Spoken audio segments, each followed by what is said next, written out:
Who is going to be in the running for the Hodge Trophy this coming year in NCAA wrestling? And if you watch any of my content, if you listen to my podcast, FloWrestling Radio Live, you know I love the Hodge Trophy. I'm fortunate enough to have a vote, and talking about and previewing the Hodge Trophy was one of my favorite things to do because it's just an amazing, amazing award given to the most outstanding wrestler in NCAA wrestling for every year. It's a single season award, and it typically awards a couple things. One, you've got to be a national champion, and pretty much to win, you've got to be undefeated. There are a few rare examples of a non-undefeated wrestler winning the Hodge, but for all intents and purposes, you're going to have to be undefeated if you want to win this award, which means you're going to be an NCAA champion as well.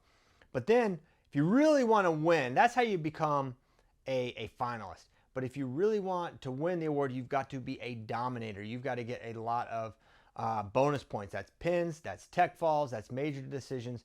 That's what ultimately can separate you. There's some other criteria that are factored heavily, like quality of competition. That's not as much in your control, right? The weight class you're at, you don't control that field, but it is a nice differentiator. So those are kind of the criteria. And of course, last year, Wyatt Hendrickson was the winner. And coming into last year, if you would have said, hey, Wyatt Hendrickson's the Hodge Trophy winner, I was like, okay, I guess he was always an insane bonus point scorer. But that would have been before we knew Gable Steveson was coming back. So this award can always surprise you. And of course, he pulled the surprise of NCAA wrestling history when he beat Gable a year ago and then ultimately won the Hodge Trophy. But another thing to remember, last year there were only 3 undefeated wrestlers all last season. So those were the 3 finalists. It was Mitchell Messenbrink, Carter Starachi, and Wyatt Hendrickson. Everyone else had a loss. So it's really, and then two years previous, there were 5 undefeated wrestlers. So it stays within that range generally, and sometimes there's even fewer than that. But oftentimes in that 3, 4, 5 range, and you're probably going to be a Hodge Trophy nominee. Now, of those 3 undefeated wrestlers, only 1 is back this year. And that's why Mitchell Messenbrink is likely the number 1 Hodge Trophy winning candidate. A lot of people think he's going to win. Last year, I said, and when I made this video about this time last year or around, I said, I think Mitchell is the favorite to win the Hodge Trophy. Because you had Carter Starachi, but he was going into Parker's weight. How's that going to play out? They could beat each other. You're not sure who's going to win that. Had no idea Wyatt was going to do what he was going to do. And Mitchell just seemed like the most sure thing. And in some ways he was, because he was such a big favorite. And he's going to be just as much a favorite this year as he was a year ago. And with the entire field clearing out, he's a really strong favorite. I have 4 favorites listed. And then I've got some long shots, and we'll get into some other high-level sort of thoughts about the Hodge Trophy. I've got Jesse Mendez in there. Now, one thing that has prevented Jesse from being a Hodge finalist, even though he's won NCAAs twice, is he hasn't been undefeated yet, right? His sophomore year, he had a loss to Cole Matthews and had maybe another loss along the way. I'm not sure. And then last year, of course, he lost to Bo Bartlett twice, as well as someone else. Darn it, I forgot. It'll come back to me. But Jesse Mendez, he's a good bonus point scorer. 69% is pretty high, especially when you look at the remaining field. Of course, Mitchell Messenbrink's was 88%. Very, very impressive clip there. Oh, he lost to Brock Hardy. Duh. At Big Ten. Sorry, I knew it'd come to me. So I think Jesse Mendez, great candidate. And another reason I think he's a strong candidate and a favorite to be a finalist. He's generally owned the rivalry with Brock Hardy. Of course, he lost one time, but he's generally had that matchup sort of figured out.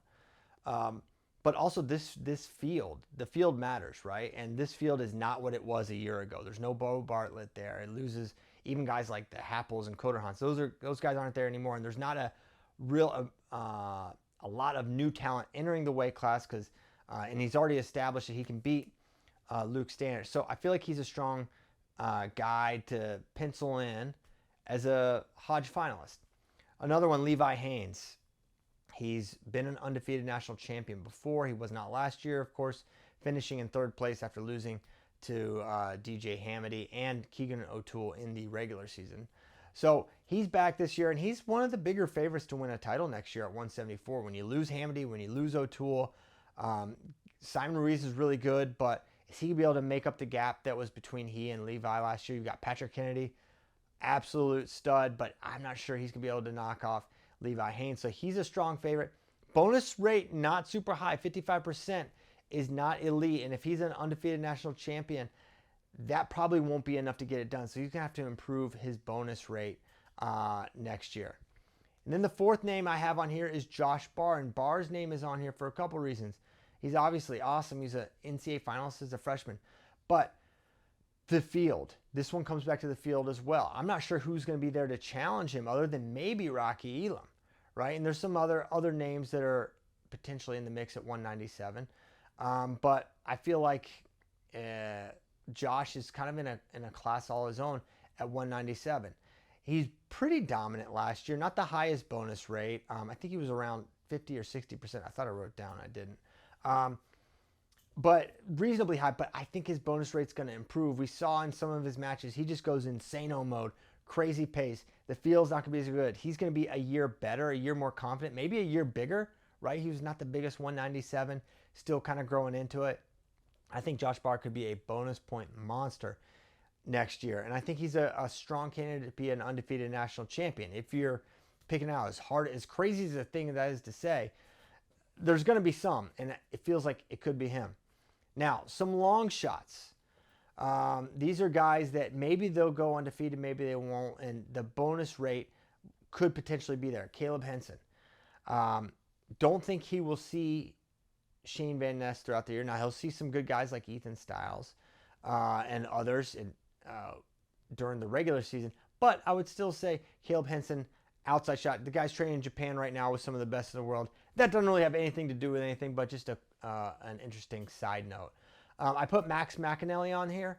Very high bonus rate. The thing that dings Max is it's a really tough weight. He's got Angelo Ferrari in his weight class, and he would see him in the duel. He would see him at Big Tens and potentially NCAAs. So when you see someone that good that many times, you're saying you go 3-0 against Angelo Ferrari, or vice versa. Even if you're saying, hey, well, why isn't Angelo on here? Well, he's wrestled like 7 D1 matches, 1. But 2, it's like he's got Max, and he's going to see him 3 times. And that just, if you lose a match, you're unlikely to win the Hodge, even if you're an NCAA champion. Tyler Kasak. Guy had a decent high bonus rate. He pinned the national champion last year. He pinned Antrell Taylor, but he didn't win the tournament. He lost to Joey Blaze, got upset there. And I don't even know if Tyler's going to be the guy, but I'll tell you this. If you tell me Tyler's going to be Penn State's 157, he'd be my pick to win the title.